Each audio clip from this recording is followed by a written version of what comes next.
What's up, world? It's your boy, Mike Muse. Welcome back. That was an awesome conversation we just had with Amon Shumpert and his brother. I mean, just leaning into all good things and good things that are Black and Blackness and all just dope things. And so I couldn't think of a better person I wanted to interview with on the backside of all that conversation than is my new friend, and I am calling her new because she came on the Zoom so fly. The CEO of Black Ambition, Felecia Hatcher. What's happening, Felecia? Nothing much, Mike. Thank you for the invitation.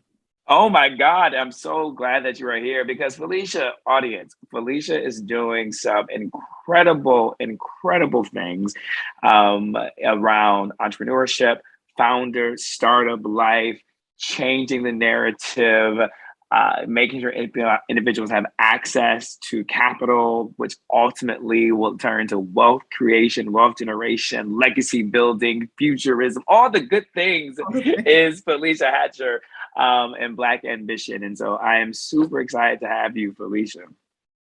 Thank you. Yeah, all the things, Mike. all the things that you mentioned. And then more still has to happen on top of that to close the wealth gap. So yes, definitely all of that.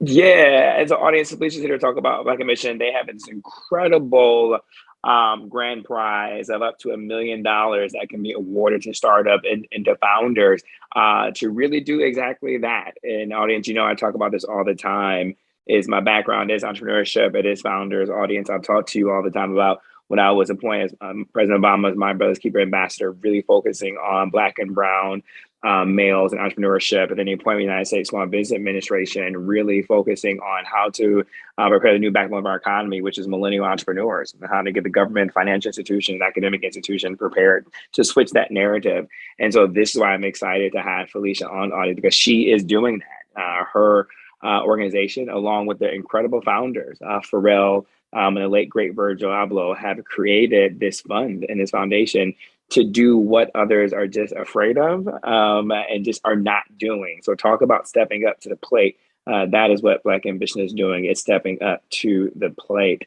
How did you get involved with this, Felecia? And why did you see the importance and the need specifically for this opportunity?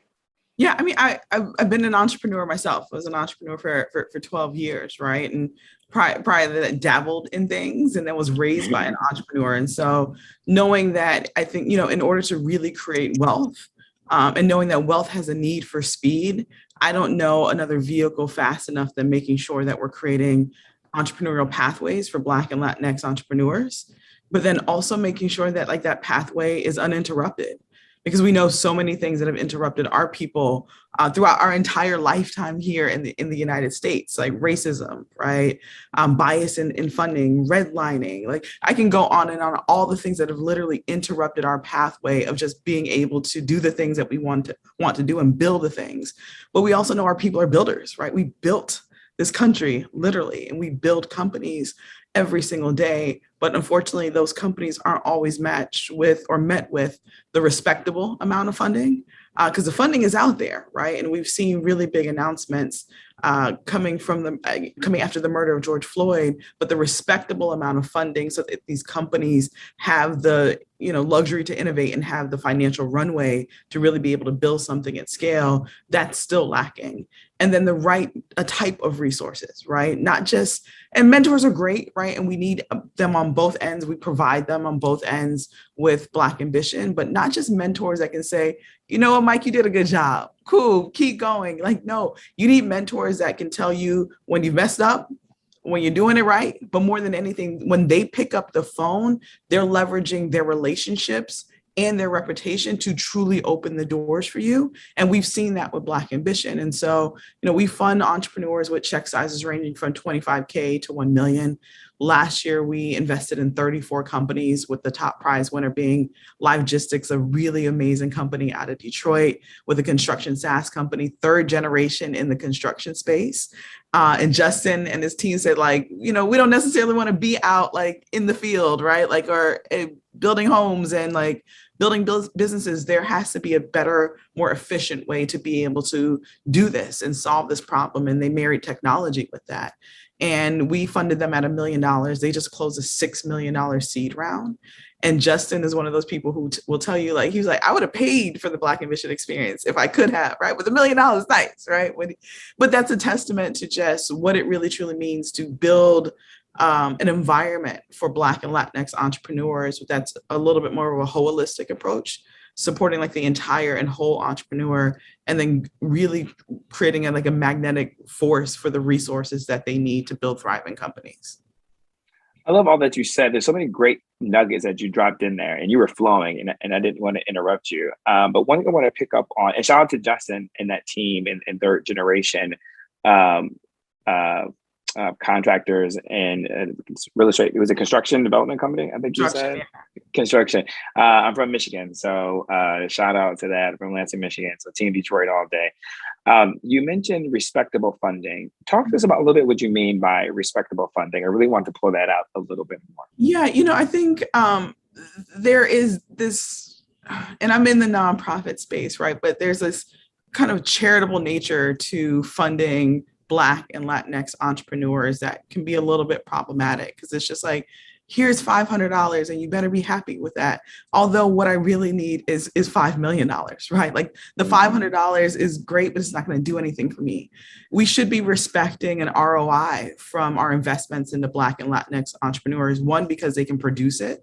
And two, the accountability is different and your expectations are much different of those entrepreneurs when you really truly fund them at the level. We see it on the other side, especially in the venture space, where we see companies like run through money, millions of dollars, and then their companies crash and burn, and then they raise another, $100 million to do the company. We know some of these companies, right? We're not going to put them out there, but then when it comes to Black and Latinx entrepreneurs, they're starting to get the meetings, they're starting to get the small checks, but not the checks that truly allow them to hire and recruit the best talent and be able to position themselves, right?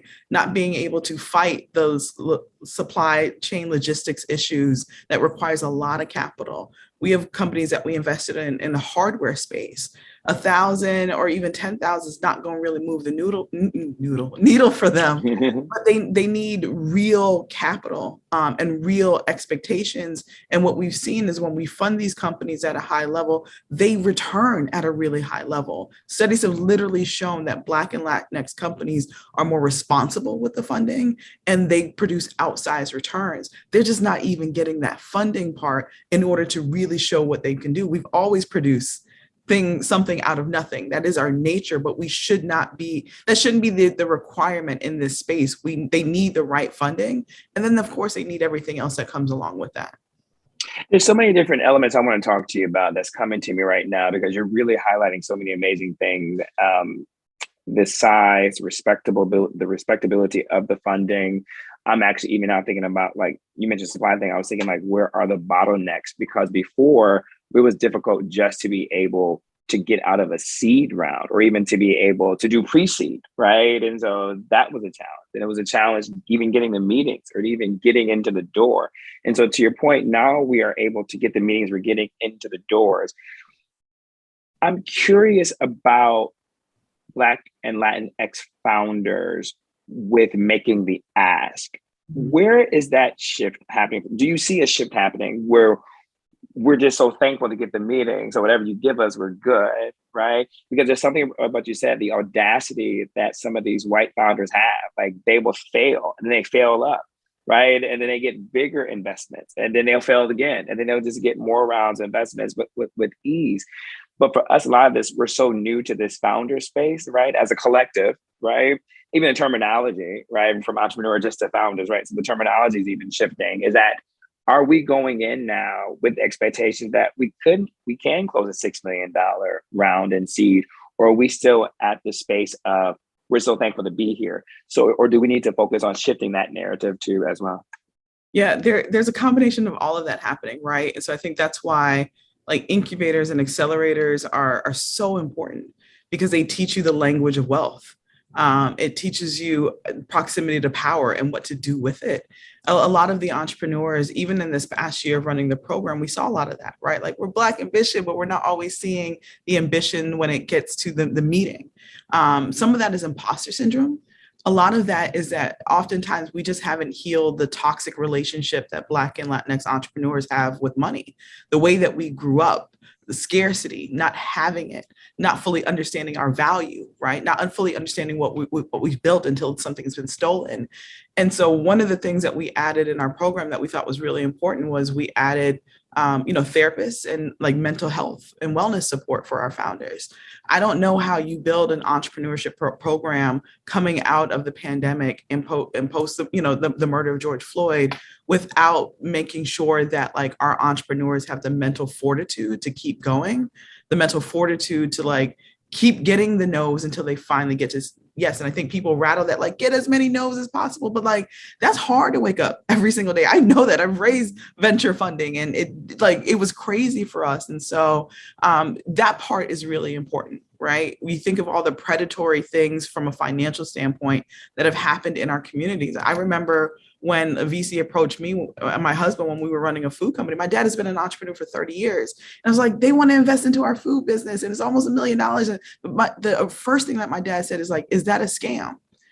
Right. That was his first response to us. And this is a seasoned entrepreneur who has also raised a lot of money. Like that was the initial reaction because that is what oftentimes happens in our community around money. And sometimes people coming outside and seeing the value that we may not necessarily see. Right. And so that's why it's important to have a really good circle around you who've been there and have done it before so they can recognize things. They can help you negotiate your term sheet. But because there's been so many things that we get in these rooms and then we don't ask for the thing that we need. And I've been telling most of our founders in our program, like it's big ask season. Ask for the thing that you want. The worst thing that they're going to say is no, but the best thing they're going to say is like, yes, I can write that check or I know who can get it. But you're right, Mike, you hit it on the head. A lot of our founders are getting the opportunities. They're getting the invitations. They're now at the dinners and those dinners have to turn into deals. And we have to do a good job and everyone has to do a better job of training them to be prepared for those moments and understand truly what it takes in order to build those companies at scale. Because I think there's a there, and I'm discovering even myself as I'm talking with you, because there's always been an effort in corporate America to make sure, well, in corporate America, there's this narrative that Black and Latinx are being underpaid, which we are, right? And there's always this push in terms of know your value, know your worth, ask for that promotion. You deserve the promotion. Ask for that starting salary or ask if you're getting a new job, say, this is what you need to pay me, pay me my worth. There's always that. But that trauma that we exist, even in corporate space of knowing our value, knowing our worth, why wouldn't that transfer into the founder space, right? And so there is this, I believe that what we're touching on is this narrative of that. We have to make sure we're encouraging our founders. I love how I said, this is big ass season, right? Mm-hmm. To go big. Just as you would change that narrative in corporate America, we also do have to change that narrative in the founder space too, as well, to be comfortable in making that ask, knowing your idea is worth as much as the next person's idea, if not even more, right? Mm-hmm. And I love how you said earlier about, we don't know the value until it gets stolen from us, right? And so I always talk about Felecia. I focus big on IP. And I look at IP as social justice, right? And part of the challenge with that is because society and structures have taught us that Black culture and Latinx culture, our isms are not a value, right? And so then they co-opted the value for their marketing or whatever they want to make it a commodity on. And then to your point, that's right, we get mad. And so I always say, no matter what, fight for your IP. If you have an idea, you have a saying, see if you can get it patented, see if you can get it copywritten, see if you can get a trademark, because we are of value, right? And so I think we're just in this space, though, like of narrative shifting. So thank you for bringing that narrative, big ass season, to the table. And Pharrell talks about that a lot, right? Like just in the creation and development of Black Ambition, it was just like one of his biggest mantras around the work that we do is sharing the codes. He's like, people just don't share the codes enough. And all of us collectively can share the codes. Like, I can remember times in my life as an entrepreneur where I was really uncomfortable having money conversations with my friends. But then how do I know if like I should go down that route with this investor or not, if we're not talking about like, well, this is how much money they have, right? Or like this funder or this opportunity or this, like, we have to just get comfortable. And it's uncomfortable, but the only way to like make it comfortable is to say, this is uncomfortable, but can I ask you what are you raising right now? Can I ask you what your starting salary was so I know when I go into a negotiation, if they're not giving me that, like I'm going to walk away, because that's your power within a negotiation, is being willing to walk away. But we have to share the codes more. And like by sharing, it does not take away from anyone or anything else. It rises the tide for all of us, right? A mentor of mine, like I used to always talking about, like the pie is big enough for all of us to get a slice, because I'm very optimistic and I believe that. And he said, Felecia, no, the pie is actually not big enough for all of us to get a slice. My mentor, Myron Golden, he said the pie is not big enough because when you eat your slice of the pie, that's it. He said, what we should all be striving for is to eat from the garden. Because when you eat fruit from the garden, at the end of you consuming what you need to eat, there are seeds at the end of that. And you plant those seeds and it produces more fruit. So your consumption actually produces more. So we should be striving to eat from a garden and not a pie. The pie has a limit. The garden is limitless. And like that was the biggest reframe around all of this, right? Like your consumption is going to produce more when you think of every opportunity as a garden. When you think of Black Ambition, we think of it as a garden. It's an opportunity. There's a restorative nature to it, right? Like we're going to replenish with what we're doing, and we can approach everything like this. And I think especially from a Black community standpoint, like when we look at things more like that, like by sharing, we actually create more. And then we are unstoppable. We are absolutely unstoppable. Audience, I know you had the same reaction with that garden narrative. In my mind, I'm like, I'm rewinding this conversation. Just the conversation has been so fruitful up to this point, but that comment about the garden was absolutely brilliant.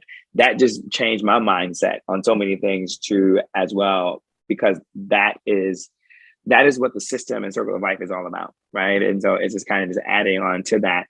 Felecia, we are going to talk about, and audience, I know you guys are probably itching, like, how do I get in on this, right? And so we're going to get in, we're going to understand the mechanism, how to apply the timelines. I know everybody wants that $1 million check, and I support that. But this is so good. I just want to talk about the structures and the systems that you're engaging with. Are you start to seeing other VCs begin to look at the value of Black and Latinx founders and starting to be willing to open up the checkbooks, right? So that we don't even have to build up this momentum to go big for the big ask. They're already ready to meet us at the table with the ask. Do you see the check sizes changing from the other side?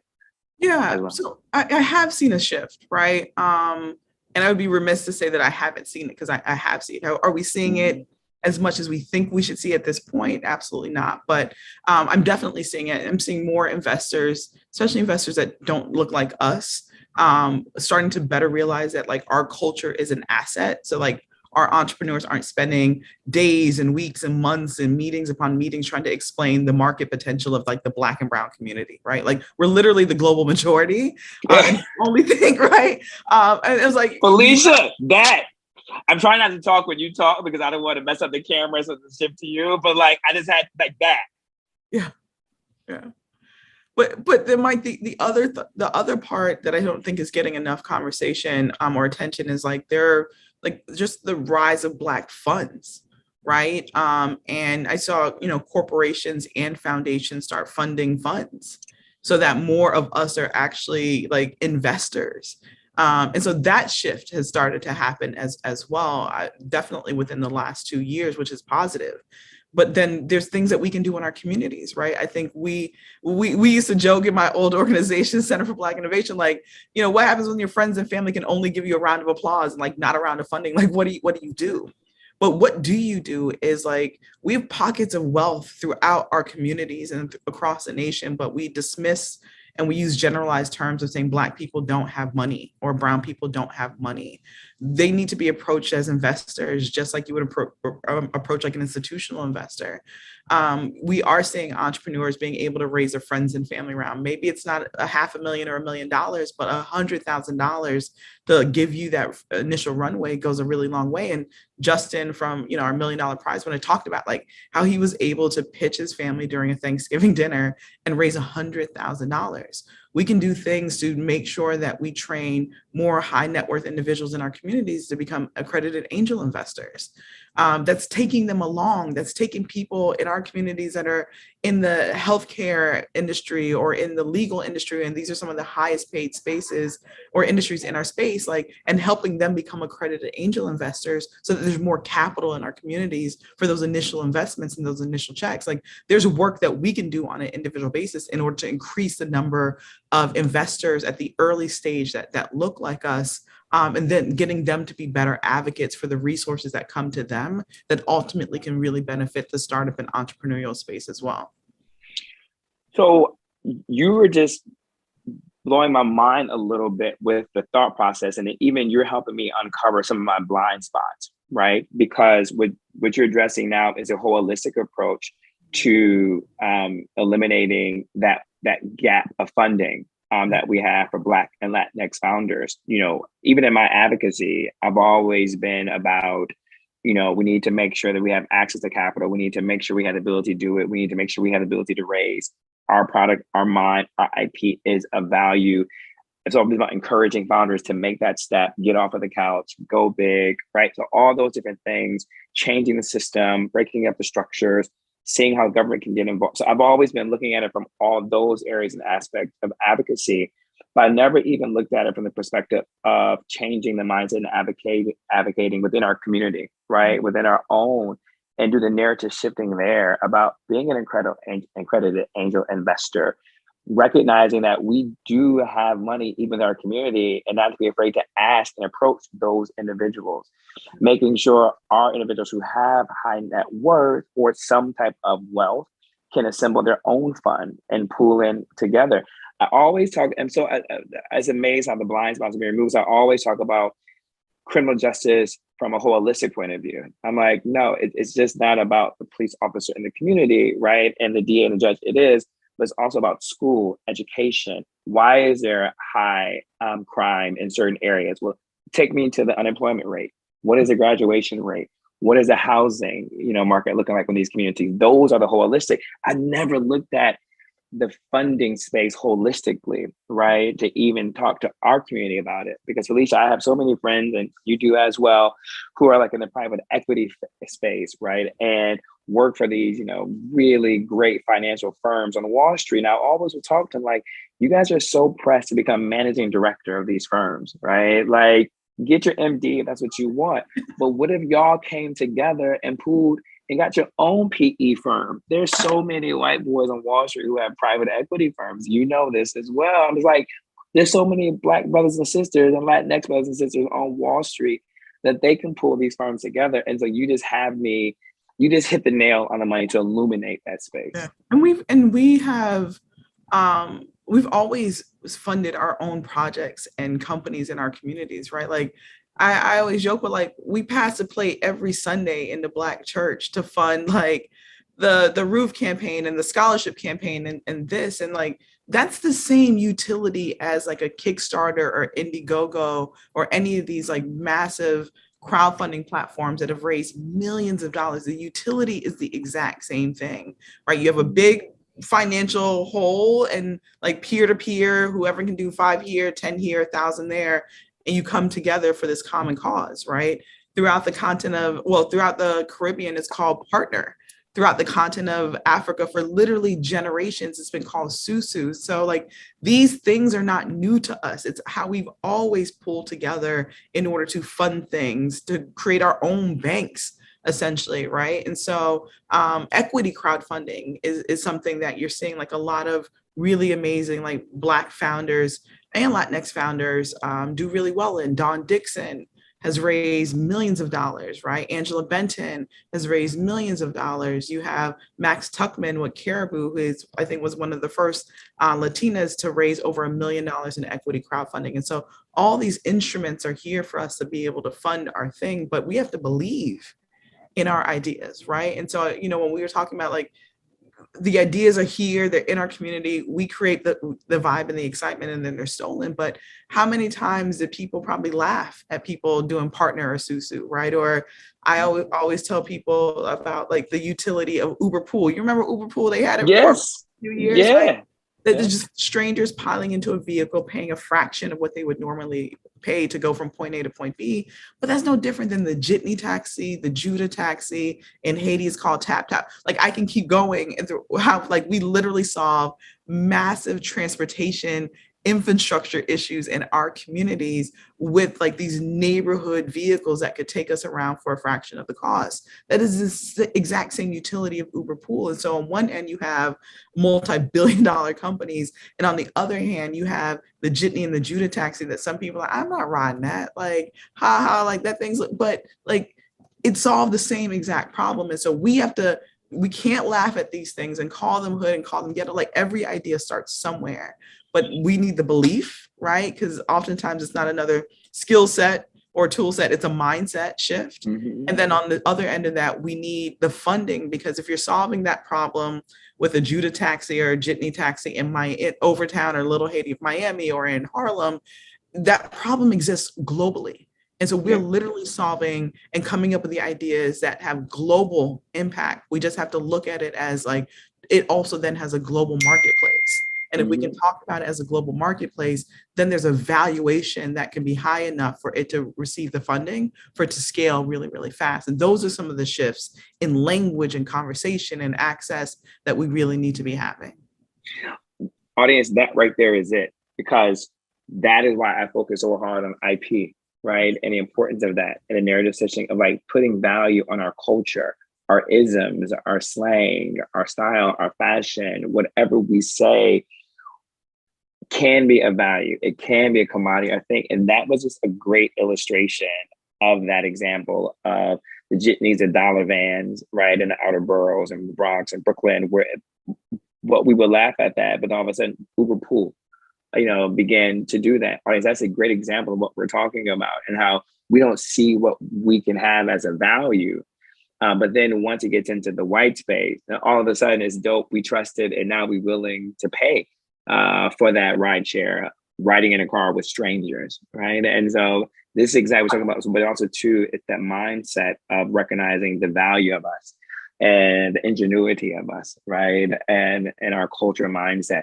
Okay, Felecia, I can talk to you all day. So that just means that you have to come back on the Mike Muse show, because I actually want to do more around the conversations of the holistic approach to the funding, and really if we can do things for our community and in order to change the mindset in the community to be more supportive, right? And how we can think about that in order to be the collective support for founders that are coming up.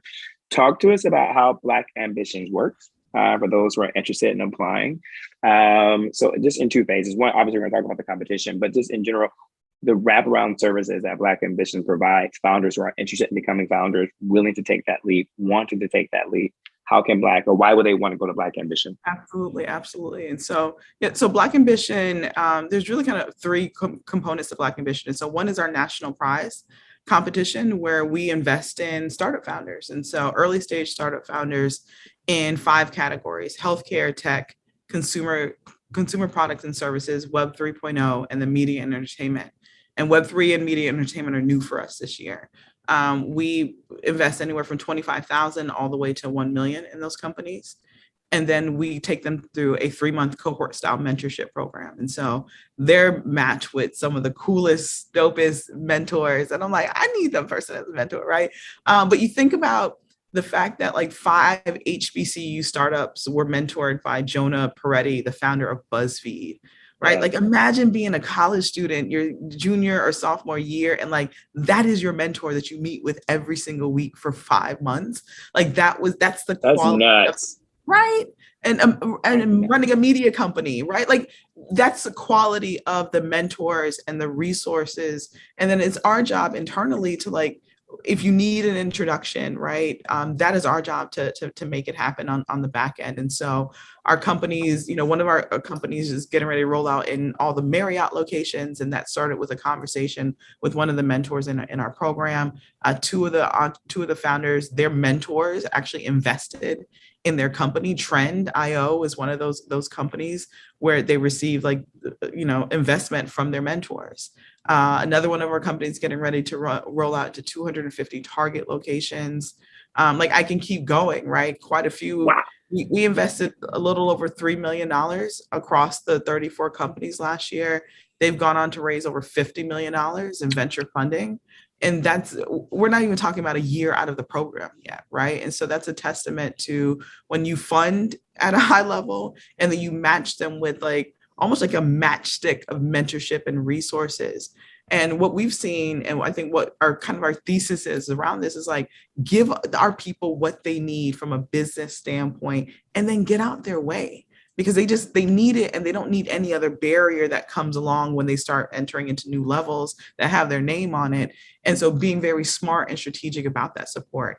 They get pitch coaching, like in high level pitch coaching, and not just being on stages, because that's important, but like they need to be able to sit across the table from someone and be able to talk about the vision of where they can go and where their investment can go and how they can build the thing together. And that's a nuanced thing, right? It's talking about wealth and understanding wealth and how to pitch to the affluent. These are all the people that you're now talking to in this environment. And there's there's financial training, there's legal support, so they can hold on to their IP, right? And they can leverage their IP as well. And then we create glide paths into other accelerators. And then we have just a lot of really amazing corporate partners that also do leadership training, right? Like our leadership training with Chanel, I think to me was just such an important part, because now that you've raised funding, you are a different type of entrepreneurial leader. You now have to lead a team. Like Logistics went from, I think, 4 employees when they first started. Now they just hired their 23rd employee. And so you're a different type of founder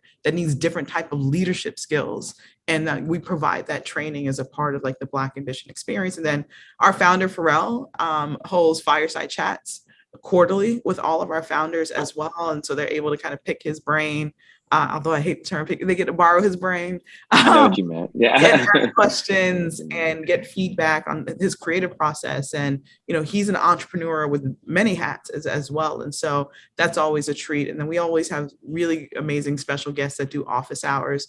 Some programming is forward facing, most of it's internal. And then we do regional pitch competitions as well. And so we're in DC this week, and we're doing a pull up and pitch with Black Girl Ventures, and we're giving away $30,000. So someone's literally going to pull up and pitch and walk away with a really nice check. And we've done that in pretty much every city that we go to. We do a pitch competition. So we've done quite a few regionally as well. I love that. My only question I would ask to Pharrell is, what is that brother's skincare regimen in the morning when he wakes up? I just want to know how much water. Human race. Right? Yeah, I know. Right? It was a setup for you to say that. He's how walk you right into it, Felecia. Right. That is the resources that are truly what is needed, right? And that is a commitment to founders and being founders to be successful. It just is not respectful giving. It's more than respectful giving, and it's removing the barriers, and it's propelling them, and it's allowing them to fly, and giving them not only the capital to fly, but the mindset, the mind shifting, the narrative, and giving them direction of where to fly to. Fly here to meet this mentor, fly here to meet this leader, fly here to meet this, to get this information. So just job well done. As we wrap, Felecia, how can people apply? Tell us a little bit about the timelines and what it's looking like. So the national prize, that deadline is June 20th at 6 p.m. Pacific is the time to get the application in. And then we do our demo day and kind of the big announcement in the fall. And so get those applications in as quick as you possibly can. It's not a lengthy process, but it starts the process. And then we have about a 3-month process in which we evaluate the applications and then ultimately award the founders that we invest in. I love it. Ladies and gentlemen, this is why Felecia Hatcher is Black Ambition. This is why she's the CEO. She has a heartbeat for this. You can tell the authenticity, the passion, and the wanting to help comes out. Felecia, I'm just so proud of you and what you guys are doing over there to step in into that gap, right? That is for representation for Black and Latinx founders. I can't wait to keep the conversation going with you, my friend. Thank you. Thank you so much for this conversation. Yes, audience, get those applications in ASAP. Time is ticking.